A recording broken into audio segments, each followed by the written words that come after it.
강원도 출신이기 때문에 빙상, 그리고 또 웃을 일 아니고요, 씨름도 했어요. 아니요, 진짜 씨름. 그렇게 얘기할 일이 아니라니까요. 진짜 했어요.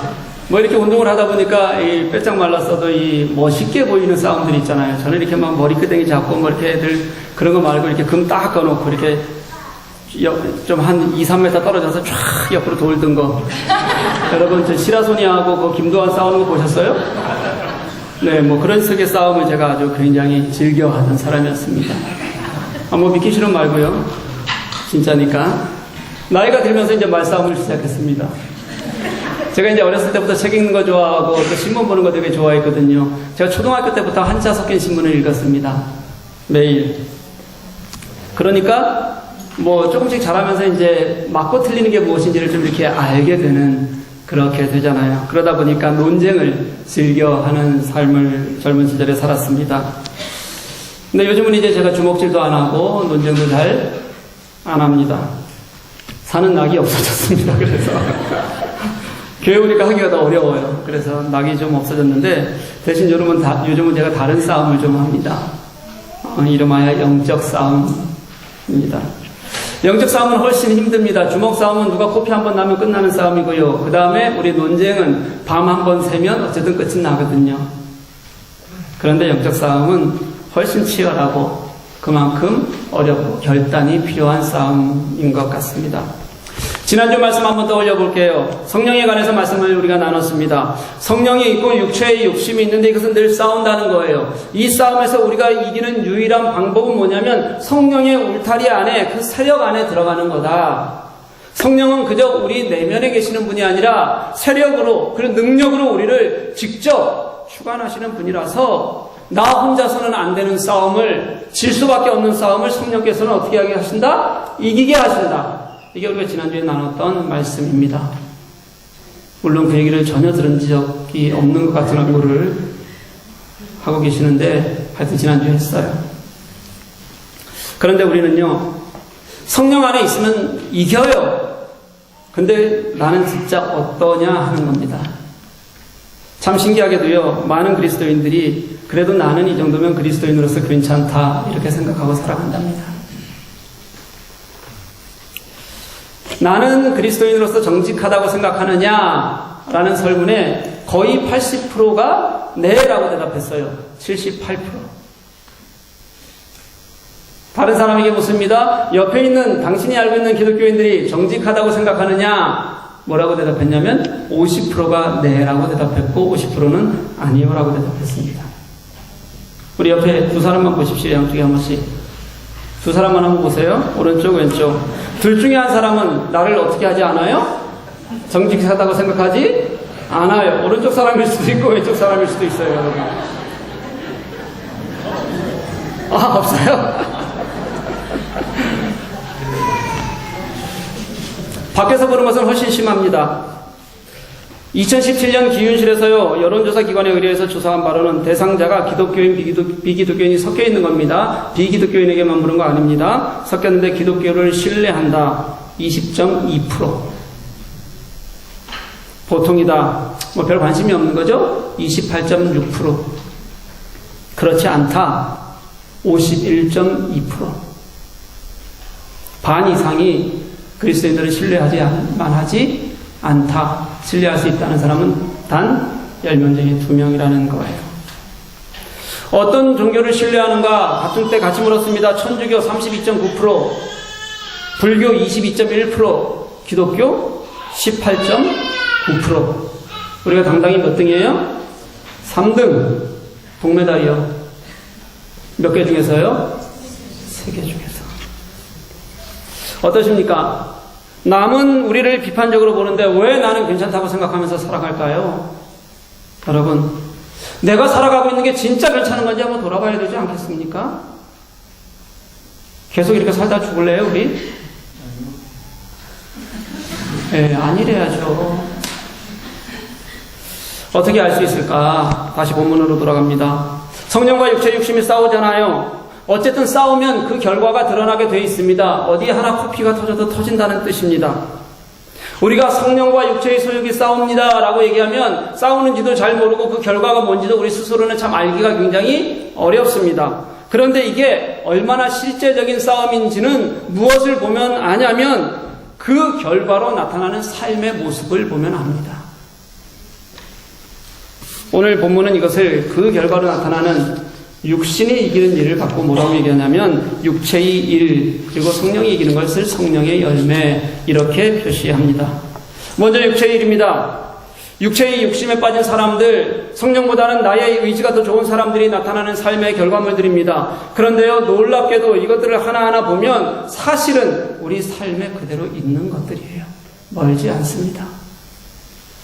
19절 상반절은 이렇게 시작합니다. 육체의 일은 분명하니, 여기서 분명하다는 뜻은요, 육체의 일이라는 것은 특별히 누가 영안을 가지고 보지 않아도 다 보인다는 뜻입니다. 우리 속에 있는 악한 본성, 내가 숨기려고 하면 숨길 수 있어요. 그런데 그것 때문에 드러나는 본성의 결과물들은 숨길 수가 없다는 거예요. 그냥 분명하게 드러난다는 겁니다.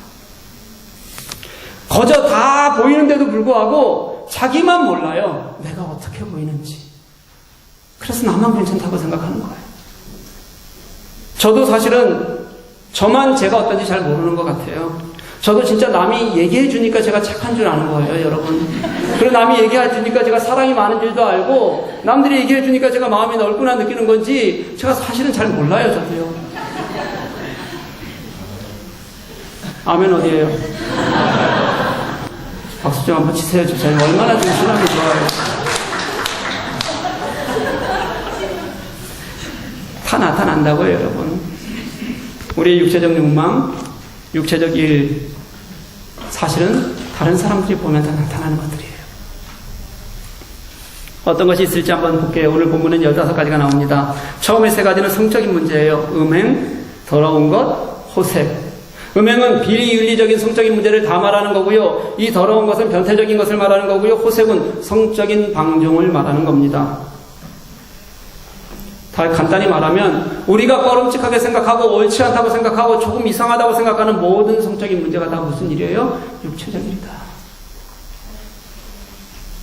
이 성문제는 심지어 창피하게도 우리 목사들에게도 자주 요즘 언급되는 일입니다.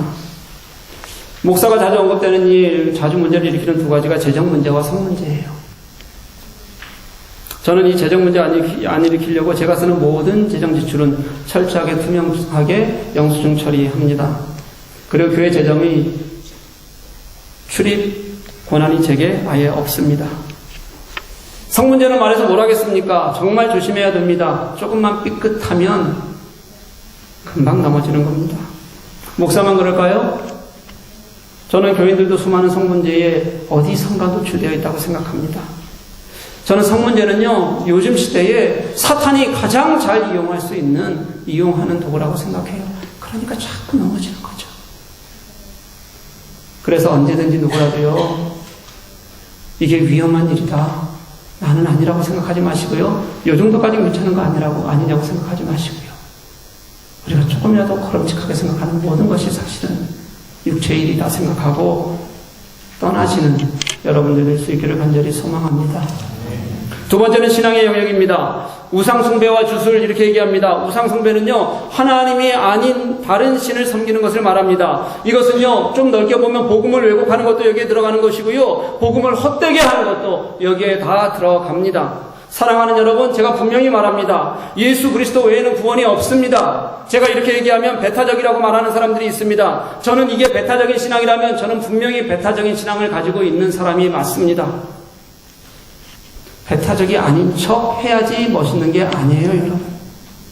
그럼 어떻게 할까요? 그렇게 배타적이 아닌 척 하는 게 멋있는 게 아니라 내가 예수 그리스도밖에는 구원이 없는 것을 아는 사람이기 때문에 그 사랑으로 서로 종노릇하고요, 그 사랑으로 서로가 다른 사람을 사랑하기를 자신을 사랑하는 것처럼 해서 정말 예수 그리스도가 얼마나 사랑이 많으신 분이신지, 누구라도 품고 싶어 하시는 분이신지를 우리 삶 속에서 보여주어서, 그래서 예수님이 배타적이 않으신 분이다, 그리스도가 배타적이 않다는 것을 보여줘야죠. 그런데 그냥 뭐든지 말로만 하려고 하니까 그냥 아닌 것처럼 말하고 아닌 것처럼 넘어가고 불편하면 피하고. 이게 다 복음을 훼손하고 육체의 일이라는 거예요. 주술은 우리는 여기 없을 겁니다. 아예 악한 세력과 뒷거래하는 겁니다. 사탄의 세력을 이용해서 점치고 그리고 무엇인가 만들어내는 것들이요. 여기 독일에는 그런 게 없지만 한국 가면 권사님들이 점집 단골이에요. 여기 용하다고 옆에 있는 권사까지 꼭 끌고 가려고 아주 애를 씁니다. 여러분, 이게 주술이에요. 그 다음은 사회적 영역입니다. 원수 맺는 것, 분쟁, 시기, 분냄, 당짓는 것, 분열, 이단, 투기, 이게 다 우리 인간 관계 속에서 나타나는 것들이고요. 이게 공동체 안에서 만약에 나타나기 시작하면 어떻게 되냐면 공동체를 붕괴시키는 역할을 해요, 여러분. 공동체가 이것 때문에 얼마나 많이 무너지는 게 붙이는지 몰라요. 여러분, 나에게는 이런 것이 없는 것 같죠? 단어를 제가 조금만 바꿔서 한번 얘기해 볼게요. 우리 삶에 얼마나 자연스러운 것인지 보십시오. 서로 싸우는 것, 샘내는 것, 분노하는 것, 끼리끼리 모이는 것, 그렇게 모여서 욕하는 것. 여기 이단이라고 나오는데요. 이 이단도 우리가 종교적인 이단 말하는 게 아닙니다. 투기나 분파, 분열과 같은 의미의 단어예요, 사실은요. 어때요? 우리에게 너무 가까이 있지 않아요, 여러분? 에이, 목사님, 사람이니까 그 정도는 할 수 있는 거 아니에요? 천만에요. 성경은 그게 육체의 일이라고 그렇게 우리들에게 분명히 말한다는 거예요. 그것으로는 교회의 덕을 절대로 세울 수가 없습니다. 그 다음은 음주의 영역입니다. 술 취함과 방탕. 술 취함, 요즘 술에 대해서 참 관대하잖아요. 그렇죠? 술 취하고 싸우고 다른 사람 위험하게 하고. 나는 그런 것까지는 안 하는데요. 그럼 이렇게는 아주 알딸딸하니 기분은 좋죠, 여러분? 아니에요? 아, 예. 마신 분들에게 묻는 거예요, 지금. 자주. 그런데 이조차도 성령의 일이 아니라는 겁니다. 성경 어디에 알코올의 힘을 빌어서 자유와 편안함이나 위로를 누리게 되어 있는지 한번 찾아봐 주십시오. 그게 어떻게 어디에서도 아무리 끼워 맞춰도 그리스도의 성품과 닮아 있는지 제게 한번 알려주십시오. 왜 술 취함과 방탕이 같이 나올까요? 이게 둘 다 도덕적으로 제어되지 않는 그런 생활 방식이기 때문에 그런 거예요, 여러분. 그래서 로마서 13장 13절 말씀 보면 오늘 말씀과 비슷한 게 나오는데 방탕함과 술 취함이 짝으로 나오고요. 음란과 호색이 짝으로 나오고요. 다툼과 시기가 짝으로 나와요. 우리가 오늘 보고 있는 것과 똑같은 부분으로 말씀하는 겁니다. 옛날에는 교회가 술 먹는 것 정죄했어요. 그래서 교회도 못 나오게 만드는 일들이 많았습니다. 그런데 지금 그 정도는 아니라고 해도 여러분 최소한 교회 이름으로 모여서 술 취하지는 말아야 됩니다. 교회 이름으로 모여서는요. 술 취함과 방탕이 왜 세트인지 여러분 잘 생각해 보자고요, 한번. 우리 교회는 여기에 되게 관대해요. 제가 술 먹으라 그래요? 말라 그래요? 먹으라 그래요? 말라 그래요? 아, 드시라고요, 여러분. 뭐가 되지 말라고요? 예, 개가 되지 말라고요. 나 위험하게 하는 일 하지 말라고요. 교회 이름으로 마시지 말라고요, 제 얘기는요. 그리고 그럴지라도 내가 혹시 거기에 중독되어 있건 매여 있건 성령의 일이 아닌 것은 분명히 여러분 기억하셔야 돼요. 사도 바울은 이 모든 일이 육체의 일이라고 합니다. 한번 들어보십시오. 전에도 내가 하지 말라고 일렀고 지금도 내가 하지 말라고 이르는 것이다. 그 이에 이어서 하반절에는 뭐라고 얘기하냐면요. 이런 일을 하는 자들은 하나님의 나라를 유업으로 받지 못할 것이요. 여러분, 이게 얼마나 충격적인 말씀인 줄 아세요? 하나님의 나라를 유업으로 받지 못할 것이다. 왜냐하면 육체의 일은 누구의 일이 아니니까요? 그리스도 안에 있다는 증거가 아니니까요. 있지 않다는 증거니까요. 그래서 그래요. 오죽했으면 이렇게 말할까요? 우리가 때로는 너무 당연하다고 생각했던 것, 괜찮다고 생각하면서 아무렇지도 않게 사니까 분명히 말하는 겁니다. 그건 원래 진짜 예수의 일이 아니야. 아니에요, 진짜. 여기는 우리가 다 걸리는 게 있을 겁니다. 아마. 사실은 굉장히 많이 걸릴 거예요.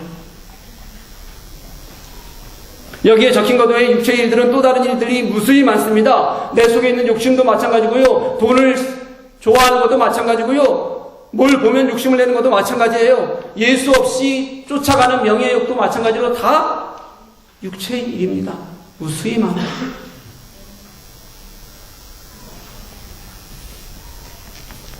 사랑하는 교회 여러분, 육체의 일은 하나도 괜찮다고 여기지 말기를 간절히 소망합니다. 이 정도는 애교지 뭐. 애교 아니에요, 여러분. 내가 전에도 경계했고 지금도 너희들에게 경계한다. 이것은 그리스도의 일이 아니니라. 마음에 새기는 저와 여러분들 되시기를 간절히 소망합니다.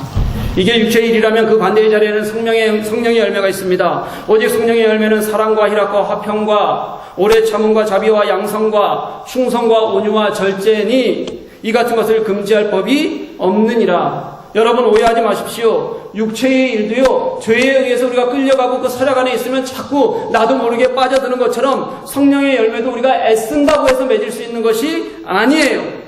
가시나무에서 무화과나무 열매를 맺을 수 없습니다. 찔레에서 포도나무 열매를 맺을 수 없다고 말씀하셨습니다. 다시 말하면 애초에 내가 어떤 나무에 뿌리를 두고 있는지에 따라서 우리의 열매는 달라진다는 거예요.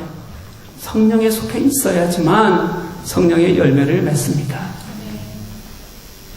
우리가 할 일은 성령의 열매 하나하나 나 저거 할 수 있어 나 저거 못해 그거 하나하나 열심히 맺으려고 애쓰는 게 아니라 성령은 우리에게 근원 같은 것이어서 내가 성령에 속해 있는지 그 성령에 속해 있어서 열매를 맺으려고 애쓰고 있는지 그렇게 보아야 된다는 거예요.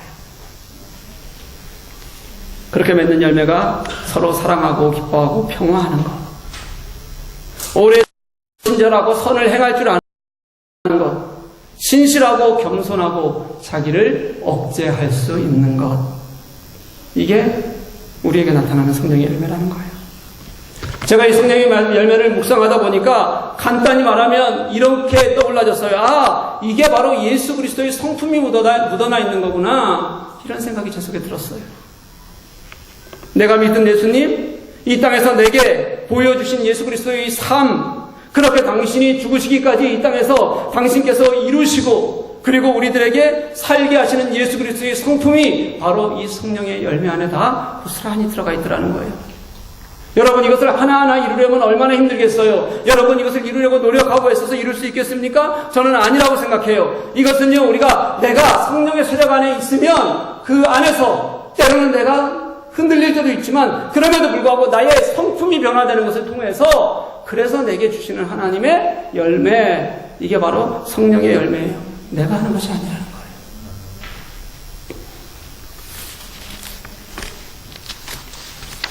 이렇게 육체의 일과 성령이 충돌하고 또 치열하게 싸우는 그곳에서요, 그러면 성령이 하신다고 얘기하는데 그럼 나는 뭘 할까? 나도 뭔가를 해야 되지 않겠어요, 여러분? 이게 얼마나 치열하게 싸우는 싸움이었으면 사도 바울조차도 그렇게 말합니다. 로마서 7장 19절 말씀에서 이렇게 말해요. 내가 원하는 바 선은 행하지 아니하고 도리어 원하지 아니하는 바 악을 행하는도다.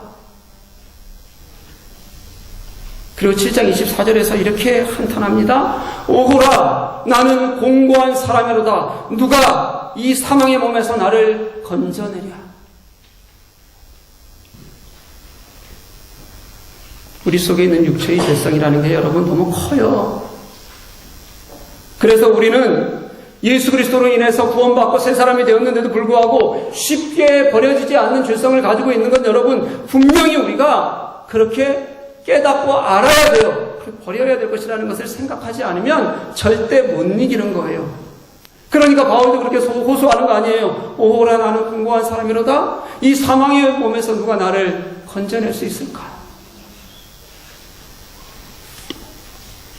지난주에도 제가 말씀을 드렸죠. 만약에 사도 바울도 이렇게 얘기하는 거면 바울은, 그리고 우리 기독교는 그렇게 패배적인가요, 여러분? 만약에 사도 바울조차도 이렇게 얘기하면 우리 하나님은 그렇게 약하신 하나님이 맞습니까?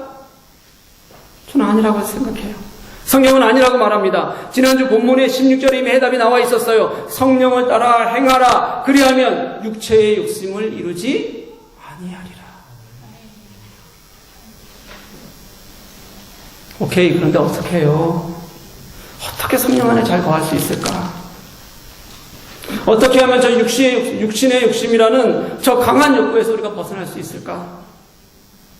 24절 말씀에서 그 해답을 주고 있어요. 우리 같이 한번 읽습니다. 시작. 그리스도 예수의 사람들은 육체와 함께 그 정욕과 탐심을 십자가에 못 박았느니라. 아멘. 저는 이게 그리스도인이 무엇인가를 가장 적절하게 표현할 수 있는 말 중에 하나라고 생각이 들어요. 포기하라는 겁니다. 죽으라는 거예요. 우리의 육체 일 하나하나 가지고 평생 싸워 나가서 너희들 그 중에서 하나를 얻어내라가 아니라 아예 내 육체의 욕심을 십자가에 못 박으라고 그렇게 말하는 겁니다. 그리고 나서 성령으로 살라. 이게 방법이에요, 여러분. 괜찮다. 왜 이것까지 건드려? 난 이 정도는 괜찮아. 이 정도면 잘 사는 거 아니야? 그렇게 해갖고는 절대로 육체의 욕구를 벗어날 방법이 없어요. 하나님의 방법이 아니에요. 육체를 십자가에 못 박는다는 것은 이런 뜻입니다. 예수께서 우리에게 구원을 주신 것은 구원을 주실 때까지는 내가 어찌한 것이 아니에요. 하나님의 주권적인 은혜가 우리에게 행해진 겁니다. 내가 행한 게 하나도 없어요. 그런데 내가 그리스도인이 십자가에 못을 박는다는 것은 어떤 뜻이냐면 우리에게 행해지는 은혜가 아니라요. 우리에 의해서 행해져야 할 결단 같은 거예요.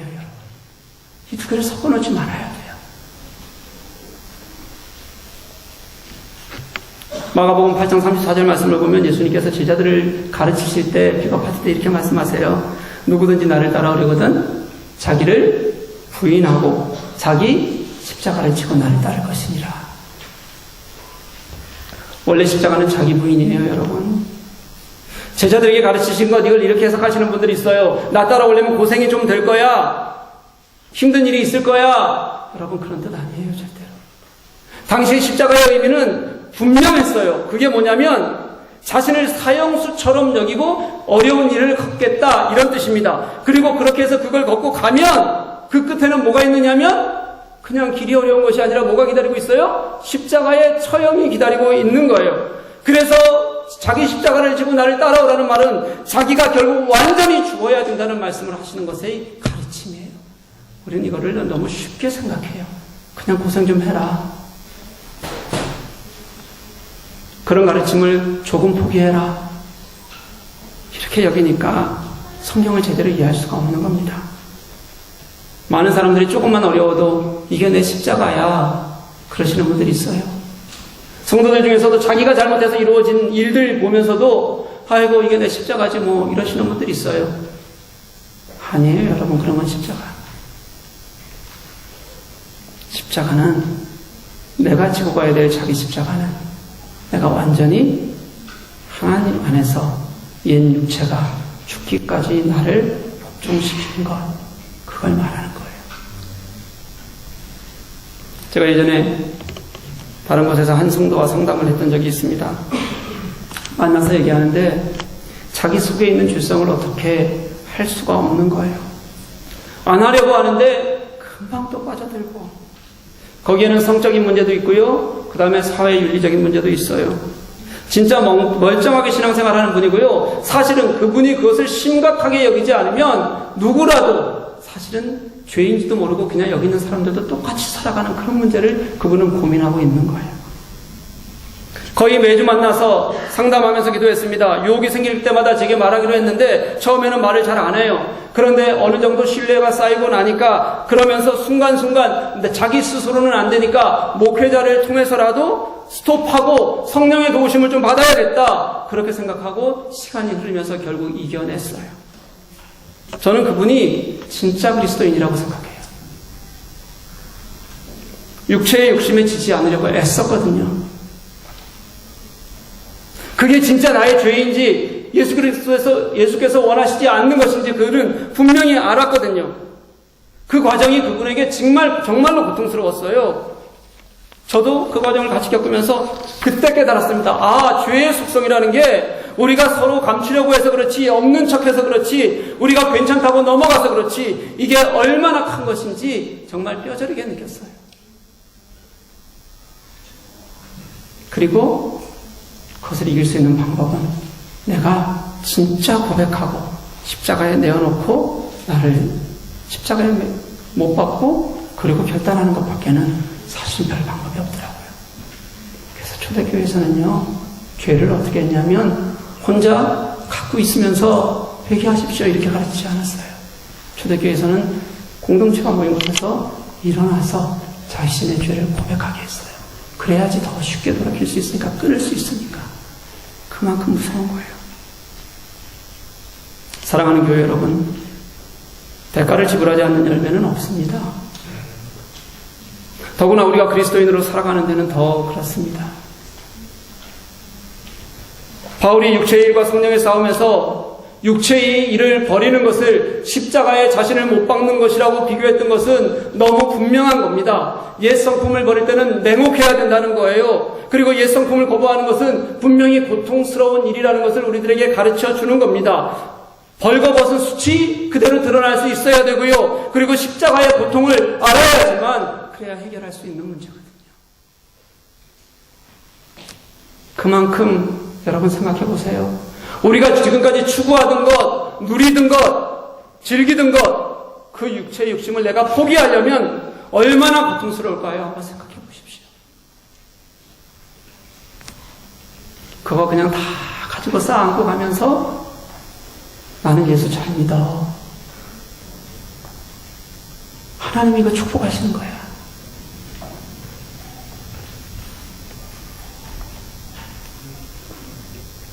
고통이 있어야지만 육체적 욕심을 버리고 있는 거예요.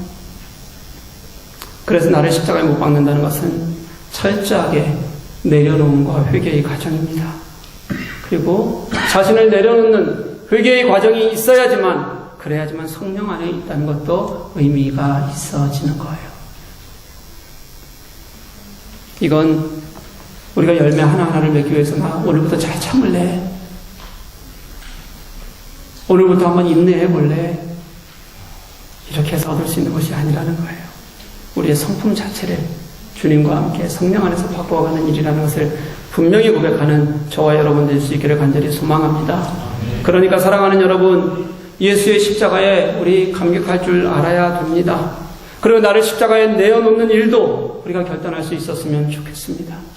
그래서 내가 이제는 나의 육체를 욕심과 함께 십자가에 못 박고 성령의 울타리 안에서 성령의 인도하심 안에 따라 살면 바울이 말하는 은혜와 평강이요, 바울이 이 편지를 쓸 때 그곳에 있는 사람들은 정말 치열한 영적 싸움, 육신의 싸움, 그런 박해를 당하고 있던 사람들이에요. 그들에게 편지를 쓰면서도 사도 바울은 은혜와 평강을 말해요. 거저하는 얘기가 아닙니다. 그런 싸움 속에서도 가치 없고 자격 없는 내게 하나님께서 주신 은혜이니까, 그러니까 그 은혜를 누릴 수 있는 거고요. 그리고 그 은혜 안에서, 성령 안에서 치열하게 싸우면 내가 싸우면서 고통이 있을지라도 성령이 나를 돌보시고 나를 그 성품 안에 두시는 것을 깨닫고 그 안에서 누리는 평강도 얻을 수 있는 거예요, 여러분. 그게 하나님이 말씀하시는, 사도 바울이 얘기하는 은혜와 평강이에요.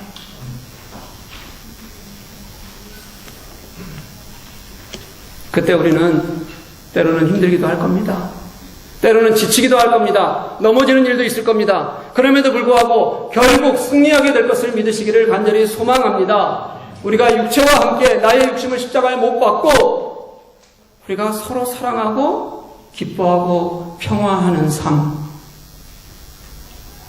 나를 육체와 함께 못 박고 오래 참고 친절하고 선을 행하는 삶, 나의 욕심이 십자가에 못 박히면, 그리고 신실하고 겸손하고 자기를 억제하는 삶, 이것이 가능해지는 겁니다. 이렇게 성령의 열매를 우리 결단하고 나의 것을 내려놓고 육체의 일이 아니라 성령 안에서 이루어 가시는 저와 여러분 될 수 있기를 주님의 이름으로 간절히 소망합니다.